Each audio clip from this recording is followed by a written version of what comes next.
ಕಳೆದ 12 ದಿನಗಳಿಂದ ಇಸ್ರೇಲ್ ಮತ್ತು ಇರಾನ್ ರಾಷ್ಟ್ರಗಳ ನಡುವೆ ಯುದ್ಧ ನಡೀತಾ ಇತ್ತು. ಇದರಿಂದ ಅನ್ನ ಜನರು ರೋಸಿ ಹೋಗಿದ್ರು. ಅಲ್ಲದೆ ಈ ಯುದ್ಧ ಅನ್ಯ ದೇಶಗಳ ಮೇಲೂ ಕೂಡ ಭಾರಿ ಪರಿಣಾಮವನ್ನು ಬೀರ್ತಾ ಇತ್ತು. ಇದೀಗ ಈ ಎರಡೂ ರಾಷ್ಟ್ರಗಳ ಯುದ್ಧಕ್ಕೆ ಕದನ ವಿರಾಮ ಬಿದ್ದಿದೆ. ಹೌದು, ಅಂದ ಹಾಗೆ ಯುದ್ಧದ ಕದನ ವಿರಾಮಕ್ಕೂ ಮೊದಲು ಇಸ್ರೇಲ್ ಮತ್ತು ಇರಾನ್ 6 ಬ್ಯಾಲಿಸ್ಟಿಕ್ ಕ್ಷಿಪಣಿಗಳನ್ನು ದಾಳಿ ನಡೆಸಿದ್ದು, ವಸತಿ ಕಟ್ಟಡಕ್ಕೆ ಕ್ಷಿಪಣಿ ಅಪ್ಪಳಿಸಿದ್ದು 3 ಸಾವನ್ನಪ್ಪಿದ್ದಾರೆ.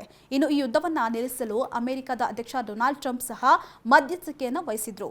ಇದೇ ವೇಳೆ ಸಾಮಾಜಿಕ ಜಾಲತಾಣದಲ್ಲಿ ಟ್ರೂತ್ನಲ್ಲಿ ಪೋಸ್ಟ್ ಮಾಡಿದಂತಹ ಅವರು ಎಲ್ಲರಿಗೂ ಕೂಡ ಅಭಿನಂದನೆಗಳು. ಇಸ್ರೇಲ್ ಮತ್ತು ಇರಾನ್ ಸಂಪೂರ್ಣವಾಗಿ ಕದನ ವಿರಾಮಕ್ಕೆ ಒಪ್ಪಿಕೊಂಡಿವೆ.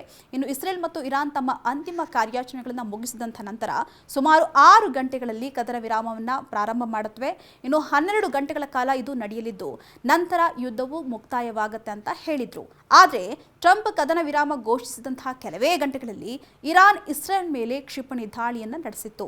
ನಂತರ ಕದನ ವಿರಾಮಕ್ಕೆ ಎರಡೂ ರಾಷ್ಟ್ರಗಳು ಒಪ್ಪಿಕೊಂಡಿದ್ದು 12 ದಿನಗಳ ಯುದ್ಧಕ್ಕೆ ಬ್ರೇಕ್ ಬಿದ್ದಿರುವ ಬಗ್ಗೆ ಟೆಹರಾನ್ ಖಚಿತಪಡಿಸಿದೆ. ಅಲ್ಲದೆ ಯುದ್ಧ ನಿಲ್ಲಿಸುವುದಾಗಿ ಇರಾನ್ ಸಹ ಘೋಷಣೆ ಮಾಡಿದ್ದು, ಕದನ ವಿರಾಮ ಜಾರಿ ಬರುವ ಕೊನೆಯ ಕ್ಷಣವಾದವರೆಗೂ ಕೂಡ ನಾವು ಹೋರಾಡಿದ್ದೇವೆ ಅಂತ ಹೇಳಿ ಇರಾನ್ ಹೇಳಿಕೊಂಡಿದೆ. ಆದರೆ ಕದನ ವಿರಾಮದ ಬಗ್ಗೆ ಇಸ್ರೇಲ್ ಇನ್ನೂ ಕೂಡ ಯಾವುದೇ ಪ್ರತಿಕ್ರಿಯೆಯನ್ನು ನೀಡಿಲ್ಲ.